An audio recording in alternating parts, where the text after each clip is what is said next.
नमस्कार, मैं हूं अशोक व्यास और मैं ऑन एयर आज हूं ऐसी दो शख्सियत मित्रों की जिनका संबंध ब्रॉडकास्टिंग से बहुत घनिष्ठ रहा है।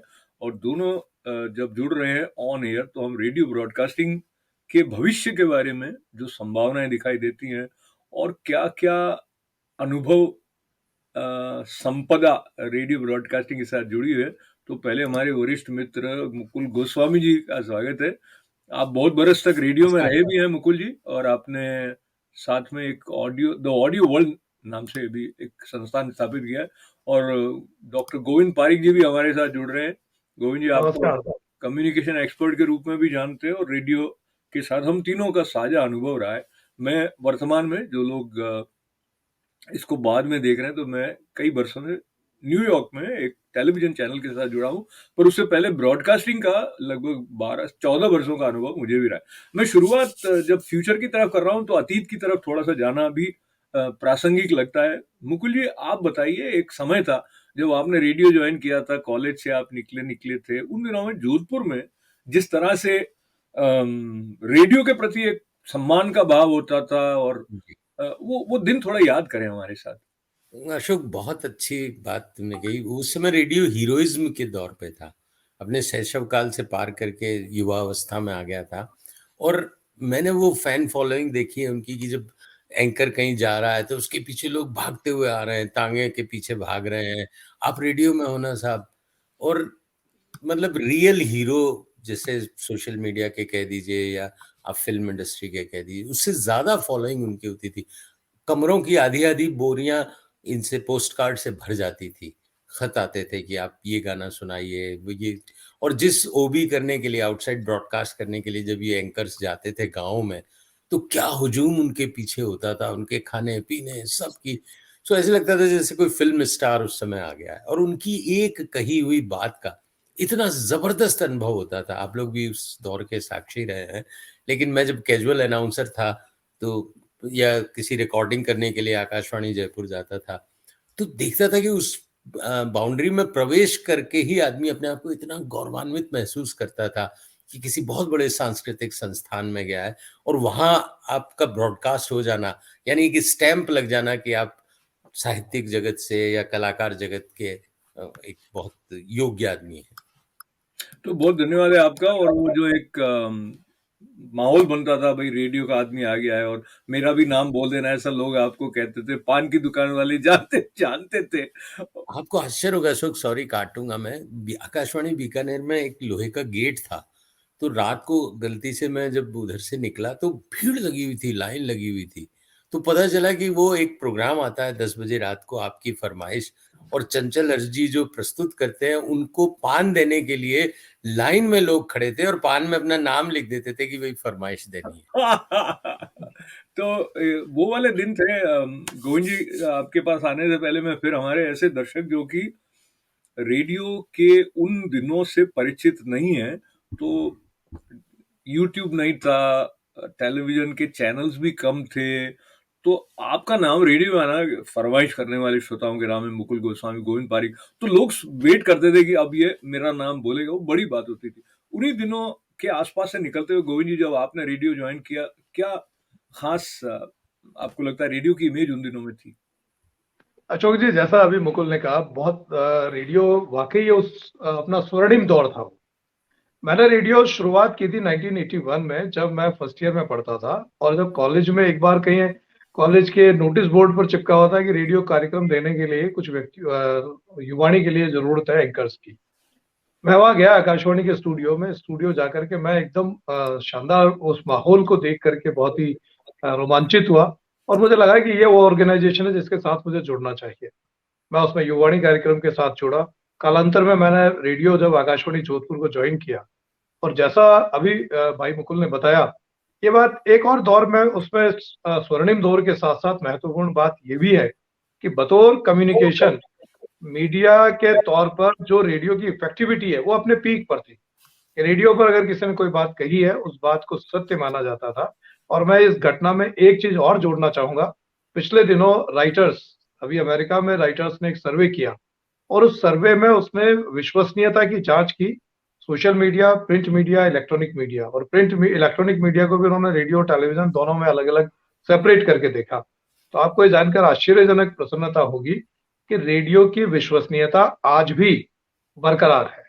सोशल मीडिया विश्वसनीयता में सबसे नीचे आ रहा है, प्रिंट मीडिया भी कम है, इलेक्ट्रॉनिक मीडिया में रेडियो, टेलीविजन दोनों थोड़े ज़्यादा है, लेकिन रेडियो की विश्वसनीयता का स्तर आज भी विद्यमान है।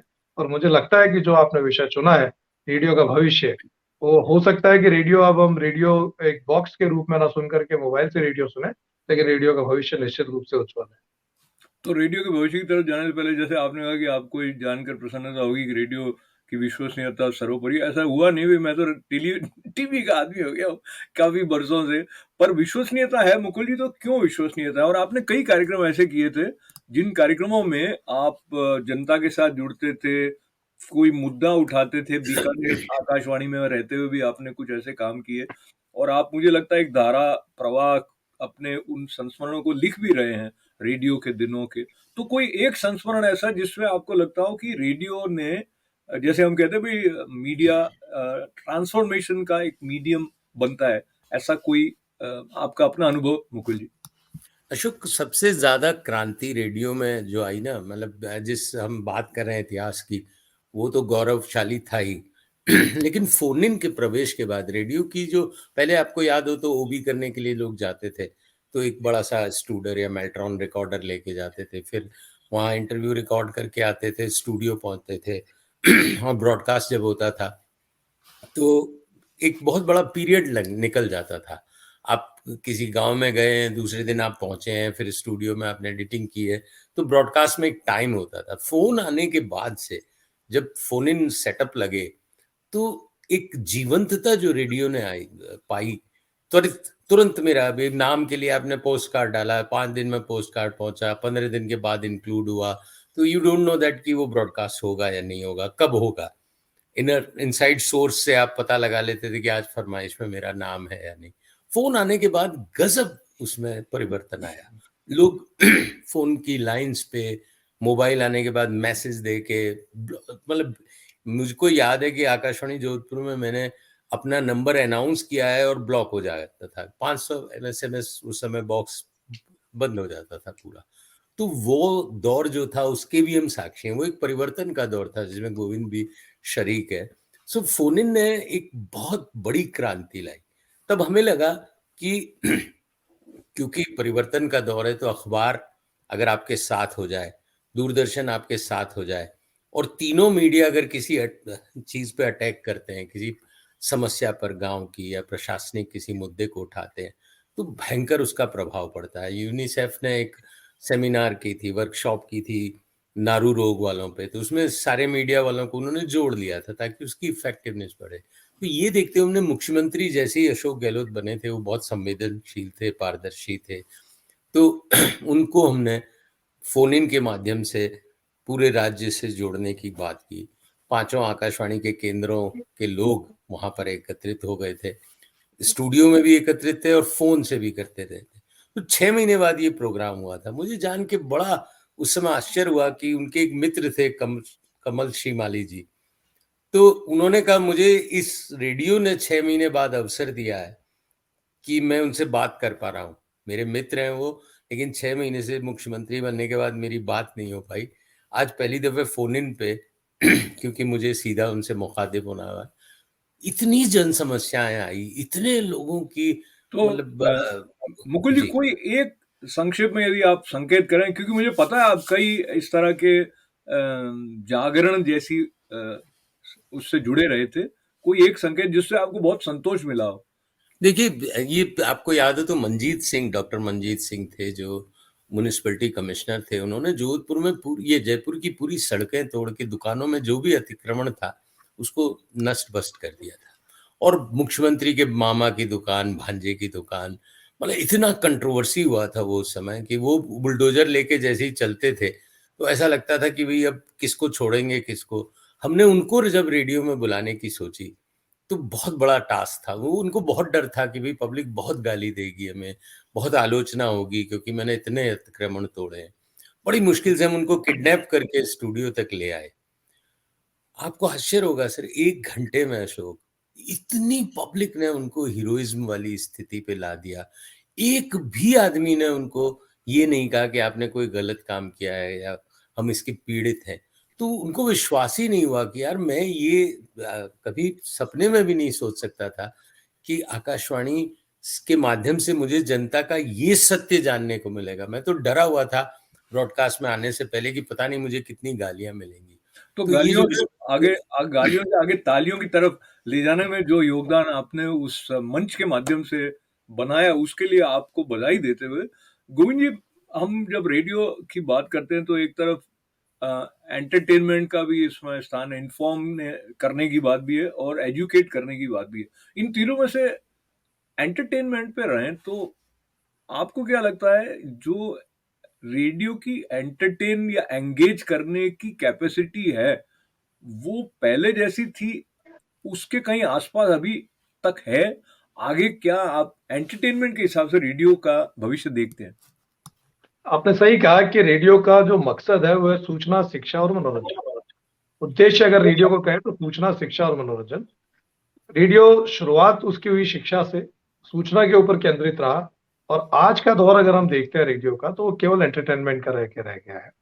शुरुआती दौर में जब रेडियो ने केवल शिक्षाप्रद कार्यक्रम दिए, शिक्षा के ऊपर आधारित दिया, शिक्षा का प्रचार प्रसार किया, और मुख्य रूप से स्वास्थ्य शिक्षा की बात करें या कृषि शिक्षा की बात करें, रेडियो काला इसी उसी परिवेश में बढ़ता गया आगे। लेकिन कालांतर में फिर ये सूचना पर केंद्रित हो गया, जब बहुत सारी न्यूज बुलेटिन इसकी बहुत पॉपुलर थी। लेकिन जब विविध भारती की शुरुआत हुई 1969 में, उसके बाद कमर्शियल ब्रॉडकास्टिंग शुरू हुई। शुरुआत में रेडियो सिलोन था, जब श्रीलंका से लोग सुनते थे एंटरटेनमेंट के लिए, विविध भारती पर बेस्ड हुए, विविध भारती प्योरली एंटरटेनमेंट का चैनल बना। और फिर जब 1997 से एफएम की शुरुआत हुई, और खासतौर पर जब कम्युनिटी एफएम आए और उसके बाद प्राइवेट एफएम आए, वो प्योरली एंटरटेनमेंट बेस्ड हो गए। आज आप देखते हैं कि हर कार में आपको एफएम सुनाई देता मिलेगा, हर डिस्टेंस के ऊपर, हर लोकल जो वहाँ का रेडियो स्टेशन है, एफएम स्टेशन है, वो सुनाई देगा। उसके ऊपर आपको फिल्म सॉन्ग्स भी होंगे, प्लस फिल्म सॉन्ग्स के अलावा लोकल जो भी एंटरटेनमेंट के प्रोग्राम्स होंगे वो होंगे। मेरा मानना है कि रेडियो एंटरटेनमेंट का परिवेश, हालांकि वो अलग बात है कि रेडियो पर फिल्में नहीं दिखाई जा सकती, रेडियो के ऊपर बहुत सारी और दूसरी चीजें लिमिटेशंस हो सकती है, लेकिन रेडियो का जो पारंपरिक रेडियो था, ट्रेडिशनल रेडियो था, जहाँ रेडियो नाटक भी था, रेडियो फीचर भी थे, वो भी एंटरटेन करते थे। जब रेडियो के एंकर्स डिफरेंट प्रोग्राम्स में, चाहे वो सैनिकों के लिए प्रोग्राम हो, युवाओं के लिए हो, महिलाओं के लिए हो, बालकों के लिए हो, उन सब एंटरटेनमेंट करते थे। लेकिन वो सारा एंटरटेनमेंट सिमट के अगर वर्तमान एफएम के दौर में अगर हम देखते हैं, तो वो केवल फिल्म सॉन्ग्स और उसी पर बेस्ड हो गया, म्यूजिक्स पर बेस्ड हो गया। रेडियो का एंटरटेनमेंट क्लासिकल म्यूजिक पर भी था। रेडियो से शास्त्रीय संगीत के राष्ट्रीय कार्यक्रमों का प्रसारण आज भी होता है। जो लोग शास्त्रीय संगीत सुनने वाले हैं वो आज भी सुन रहे हैं। नाटकों का अखिल भारतीय कार्यक्रम होता है, रूपकों का अखिल भारतीय कार्यक्रम होता है, वार्ताओं और परिचर्चाओं के अखिल भारतीय कार्यक्रम होते हैं, उसकी भी लिसनिंग है। लेकिन जो जितनी लिसनिंग अगर हम देखें कि एफएम के तौर पर फिल्म म्यूजिक की है, उसने रेडियो के एंटरटेनमेंट के स्वरूप को एकदम नई दिशा प्रदान की है। तो नई दिशा को लेते हुए जी, मैं आपकी तरफ एक बात जोड़ते हुए आता हूँ मुकुल जी, क्योंकि आपको दोनों का अनुभव है। आपने सरकारी रेडियो में भी काम किया, ऑल इंडिया रेडियो में, और उसके बाद में आपने रेडियो मिर्ची की स्थापना, उसका कुछ जोधपुर का रेडियो म्याऊं रेडियो म्याऊं, क्षमा करें, रेडियो म्याऊं, तो म्याऊं म्याऊं आपकी जो है, नहीं मतलब रेडियो की जो म्याऊं म्याऊं थी, उसमें मुझे भी एक आधे कार्यक्रम में सम्मिलित होने का अवसर मिला था, और मुझे लगा कि जिस तरह की मर्यादाओं के साथ में एक स्वरूप आकाशवाणी का रहता था, एफएम उन मर्यादाओं को कई मीलों पीछे छोड़ चुका था। जिस तरह का संवाद की शैली अपनाई जाती थी, जितना अधिक ओपननेस उसमें रहती थी। गोविंद जी कुछ कहना चाहते हैं? मैं इसमें केवल एक बात जोड़ना चाहता हूँ अशोक जी, आपकी बात में। आपने सही कहा, मर्यादाओं की जब अगर हम बात करें, तो जो रेडियो के पुराने विशेषज्ञ हैं वो एफएम को रेडियो की बिगड़ी हुई औलाद बताते हैं।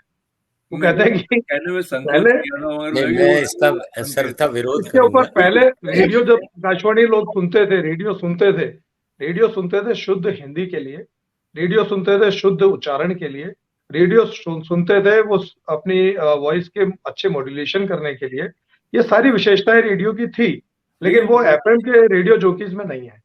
मुकुल जी, मैं आपके पास एक और बात जोड़ के आना चाहता हूँ। इन्होंने जो कहा ना बिगड़ी हुई वाला, तो मुझे लगता है समय के साथ ऐसा हो गया है कि पुरानी पीढ़ी नई पीढ़ी को नहीं समझ सकती, उस तरह से एफएम के अंदर एक नयापन था। हालांकि आप अनुभव के साथ आए, लेकिन आपने एक वो नूतनता युवा अवस्था वाली जो थी उसको बनाए रखा। मैं इसमें बात ये जोड़ना चाहता हूँ खास करके कि जो रेडियो एफएम है उसमें कई कार्यक्रमों में जो डीजे हैं वो इतने पॉपुलर हो गए, और मुझे लगता है जिस तरह से वो आम जनता के साथ जो फोन इन की बात आप कर रहे थे पहले, उसको लेते हैं तो रेडियो मित्र हो गया। मुझे लगता है वो बात रेडियो को जीवित रखने के लिए कहीं ना कहीं भविष्य में भी महत्वपूर्ण भूमिका निभाएगी। मुकुल जी। दो दो चीजें मैं इसमें स्पष्ट करना चाहूंगा। ऐसा नहीं है कि जो बिगड़ी औलाद थी वो, बातें बिगड़ रही थी तो बिगड़ी औलाद उस ढर्रे को कह रही थी, तो बाप को बिगड़ी औलाद भी पसंद नहीं तो रेडियो भी पसंद नहीं आएगा, वो अलग मुद्दा है। मुझे याद है मैं एफएम मियाऊं का हेड था और मेहरानगढ़ में 300 बच्चे युवा भगदड़ में मर गए थे। उस दिन शाहरुख खान की बर्थडे थी। हमें संदेश ये मिला हुआ था कि शाहरुख खान की बर्थडे को सेलिब्रेट करना है, लेकिन 6:30 बजे जब मुझे ये पता चला कि मेहरानगढ़ में इतनी बड़ी दुखांतिका हो चुकी है, तो मैंने सारे नॉर्म्स तोड़ते हुए, अपनी नौकरी को खतरे पे डालते हुए, हमने सीधा प्रसारण शुरू कर दिया हॉस्पिटल से कि डेथ लिस्ट क्या आ रही है। मुझे लगा था कि मैं ही ये लीड कर रहा हूँ, ये कि आकाशवाणी के संस्कार कह दीजिए या कुछ भी कह दीजिए, लेकिन हमने जैसे ही प्रसारण शुरू किए, हॉस्पिटल्स ने लिस्ट बता दी, डॉक्टर्स ने अपील कर दी कि इन्हें इस समय स्पेस की ज़रूरत है, इन्हें ब्लड की ज़रूरत नहीं है, इन्हें मेडिकल असिस्टेंस की ज़रूरत नहीं है, खुली हवा की ज़रूरत है, आप लोग भीड़ न मचाएं। ब्लड लेने के लिए लोग बच्चे पहुंच गए थे। वो इतना एक दारुणिक वातावरण था। हमने शाम 7 बजे तक लगातार ब्रॉडकास्ट किया, 6 बजे से सारे विज्ञापन कैंसिल कर लिए, सारे समाचार, सब चीजें हमने तोड़ दी मापदंड। मेरी नौकरी खतरे में आई, वो अलग मुद्दा है, लेकिन मैं आकाशवाणी में होता तो शायद ऐसा नहीं कर पाता, क्योंकि 8 बजे का समाचार होना है, कृषि जगत होना है, सिंधी प्रोग्राम होना है, वो बहुत सारी सीमाएं थी। तो एफएम को हम सिर्फ एक दोष दें वो उचित नहीं है, फ्लेक्सिबिलिटी ज्यादा थी। दुर्भाग्य है। लेकिन जो दुर्भाग्य एफएम का, जो जिसकी प्रति गोविंद ने इशारा किया, एक्चुअल में वो रेडियो का दुर्भाग्य है।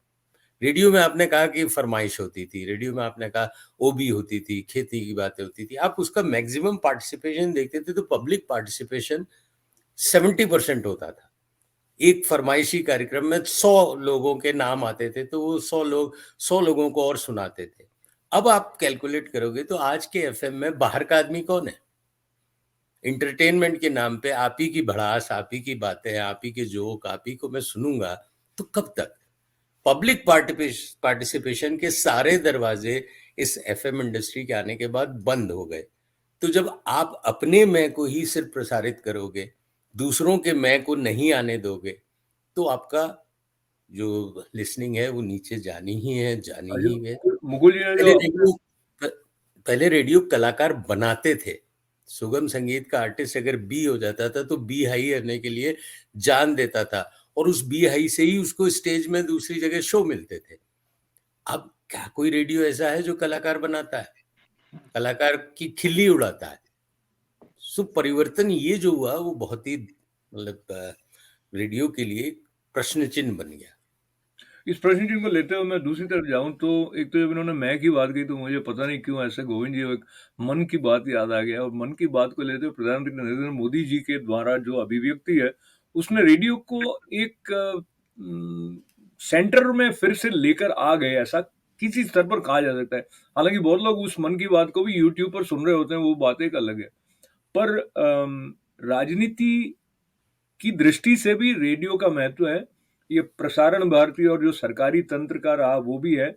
पर मैं अब एक और संदर्भ की तरफ जाना चाहता हूँ जिसमें हमारी बचपन की बहुत सारी यादें कई लोगों की होंगी, जब हम ट्रांजिस्टर लेके साइकिल पर जा रहे होते थे, स्कूटर पर जा रहे होते थे, आंखों देखा हाल सुनना सबके लिए आवश्यक होता था। आप दोनों ही कमेंटेटर्स भी रहे हैं। जी हमारे पास बहुत अधिक समय नहीं है, अगर मैं आप दोनों से निवेदन करूं कि एक काल्पनिक खेल का आंखों देखा हाल कुछ 1 मिनट या ऐसा कुछ, तो गोविंद जी पहले आप अपना संस्मरण सुनाए। आपने जब कमेंट्री की तो क्या तैयारी कैसे करते थे, और थोड़ा सा। मैंने जब पहली बार क्रिकेट मैच की कमेंट्री की, मुझे याद है शायद मुकुल जी भी साथ में रहे होंगे। बल्कि कुलविंदर कंग साथ में था, जोधपुर में हमने की सबसे पहली बार। कि मुकुल जी तो रहे होंगे और कोई कंग कह रहे हो था तो नाराज हो जाएगा वो। मैं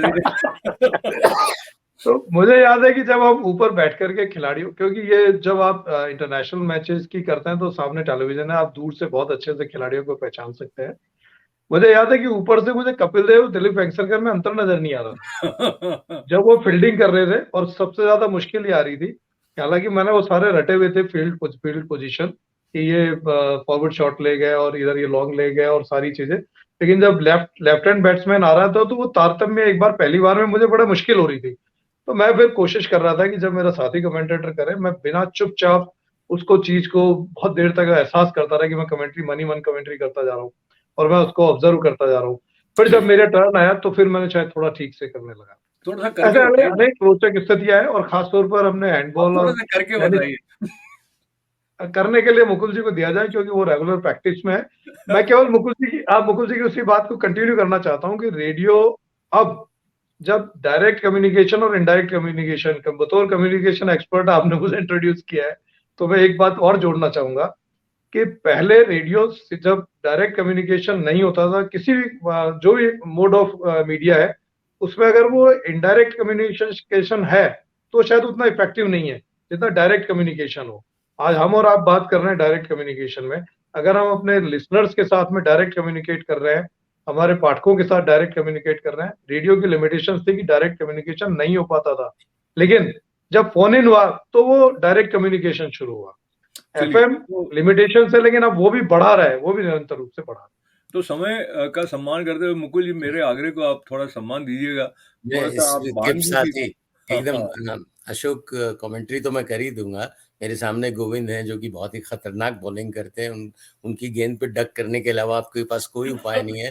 और अशोक बहुत ही धैर्यवान बैट्समैन है, एकदम वो कितनी तेज गति से बॉल आए उसको बहुत आराम से धीरे से टक करके, और बल्लेबाज बेचारे गेंदबाज की सारी जितनी मेहनत है, दौड़ के आने की ताकत है, उस सब को जाया कर देते हैं। मैं बात करना चाहूंगा मन की बात की। आपने बहुत अच्छी बात कही कि प्रधानमंत्री ने जीवित करने का प्रयास किया, लेकिन प्रधानमंत्री को कितनी रिसर्च करनी पड़ती है, कितने लोगों को वो समावेश लेते हैं, कितने लोगों की कहानियों को सुनाते हैं, तब मन की बात सार्थक हो पाती। वो उनके मन की बात नहीं है, वो देश के मन की बात है। लेकिन वहां भी उन्होंने टेलीविजन चैनल्स का सहारा ले रखा है, सारे चैनल उसको प्रसारित करते हैं। सिर्फ आकाशवाणी के दम से टू वे जो बात कर रहे हैं कि हम, आप पब्लिक को अगर फोन इन पे बुलाएं, वो प्रधानमंत्री के, आप अपने मन की बात कीजिए, मैं जवाब दूंगा, तो इस कार्यक्रम में शायद रिकॉर्ड्स टूट जाएं फोन के। क्योंकि 141 करोड़ लोगों में से कितने हैं जो बेताब हैं अपने अपने मैं को उनको सुनाने के लिए, और रेडियो उसका सबसे बड़ा माध्यम है। अगर वो चलिए ये करता रहा जी। तो तो उसका एक भविष्य। जी, एक-एक मिनट आप दोनों के लिए। गोविंद जी, भविष्य, अब वेब रेडियो की बात आती है, मुकुल जी स्वयं द ऑडियो वर्ल्ड की तरफ से कुछ वैसा शुरू करने वाले हैं। आपको क्या लगता है वो वाला जादू वेब के माध्यम से रेडियो का जाग पाएगा, गोविंद जी? बिल्कुल जगेगा, रेडियो जगा हुआ है। रेडियो जितने भी एक्सपर्ट है उनका ये मानना है कि रेडियो का वजूद है, हमेशा रहेगा। ये बात अलग है कि रेडियो को आप ट्रांजिस्टर पर या जो ट्रेडिशनल सेट है उस पर सुनने के बजाय आप मोबाइल पर रेडियो सुनेंगे, बल्कि सुविधाजनक है। आज भी बहुत सारे लोग ऐसे हैं जो अपनी गाड़ी में चल रहे हैं, एफएम सुन रहे हैं। मुझे एफएम नहीं सुनना, अगर मुझे बीबीसी सुननी है, वॉइस ऑफ अमेरिका सुन रही है, तो मैं उसको रेडियो को लगा करके अपने मोबाइल पर सेट किया और सुनते हुए जा रहा हूँ। तो ये इंटरनेट का दौर है, जब 68% वर्ल्ड की पॉपुलेशन इंटरनेट और सोशल मीडिया पर है, तो रेडियो भी सोशल मीडिया के साथ में जब पार्टिसिपेट करेगा, दोनों मिलकर के साथ चलेंगे, रेडियो का एग्जिस्टेंस बना रहेगा। रेडियो की अपनी मौलिक विशेषताएं हैं, वो इतनी व्यापक मौलिक विशेषताएं हैं कि उसके जो उसका एग्जिस्टेंस है उसको कोई चुनौती नहीं मिल सकती। बहुत मेरा धन्यवाद सोचना है, आपका। मुकुल जी, मैं सिर्फ ये भी जोड़ना चाहता हूँ और संक्षेप में आप बताएं कि आपने क्यों सोचा वेब रेडियो शुरू करना चाहिए और भविष्य? देखिए 4 तरह से ट्रांसमिशन होता था। अभी शॉर्ट वेव, पहले मीडियम वेव में होता था, तो मीडियम वेव ट्रांसमीटर लगते थे। फिर शॉर्ट वेव आए तो उसकी रीच व्यापक हुई। फिर एफएम आए तो वो 30 किलोमीटर के दायरे पे सिमट गया। Transmitter, I am talking about that. Community radio आए तो 7 किलोमीटर के रेडियस पे सिमट गए। यानी ट्रांसमिशन जो होना है उसके माध्यम से ये शॉर्ट वेव, मीडियम वेव या कम्युनिटी रेडियो। अब क्या हो गया, वेब रेडियो मीन्स कि एक मोबाइल पर विश्व का कहीं भी बैठा हुआ आदमी डिजिटल ब्रॉडकास्ट सुन सकता है अपने मोबाइल पे ऐप के जरिए या वेब नेट के जरिए। तो आपकी रीच कितनी व्यापक हो गई कि आप पूरे विश्व को एक साथ सुना सकते हो। पहले बीबीसी सुनने के लिए आपको मौसम अगर खराब है तो इंतजार करना पड़ता था, खड़खड़ आती थी, पचासों बाधाएं थी, वो सारी बाधाएं दूर हो गई। लेकिन अब क्या होगा कि आपको स्पेसिफिक ऑडियंस को पकड़ना पड़ेगा, क्योंकि आप सोचो कि सिर्फ इस कंटेंट से मैं पूरे विश्व में राज कर लूंगा, तो पॉसिबल नहीं है। लेकिन अगर आपने डेडिकेटली नेत्रहीन भाइयों के लिए एक रेडियो खोल दिया, तो पूरे विश्व के नेत्रहीन आपके ऑडियंस हो गए।